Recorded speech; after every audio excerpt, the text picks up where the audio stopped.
జరుగుతుంది. ఇంకా ఈ ఫుడ్ అడల్టరేషన్ అనేది ఒక చాలా పెద్ద ముప్పు అయిపోయింది. ప్రతి దగ్గర కూడా ముప్పు అంటే ముప్పు. ఏది నిజము, ఏది డూప్లికేటు, ఏది మిక్స్డ్ ఉంది అనేది తెలుసలేదు. అడల్టరేటెడ్ ఎక్కువైంది.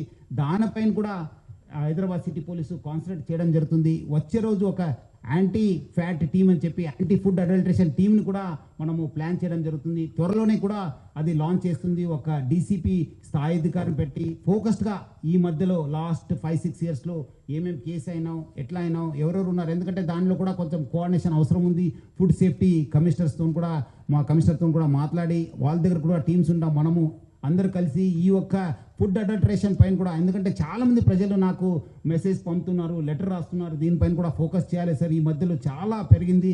పాలు 1 లీటరు 150 రూపాయలు కూడా దొరుకుతుంది, 80 రూపాయలు కూడా దొరుకుతుంది. సో అందుకు ప్రజలు ఏది మంచిది, ఏది చెడ్డది అనేది అర్థమైతలేదు. దీనిపైన కూడా మనం ఫోకస్ చేయాల్సిన అవసరం ఎంత ఉంది. సో యాంటీ ఫ్యాట్ టీమ్స్ కూడా మనము పెట్టడం జరుగుతుంది. ఇంకా capacity building, police welfare, that is the top priority. ఒక గొప్ప మార్పుకు ఇదే శ్రీకారం అని చెప్పి మన అందరు కూడా దాదాపు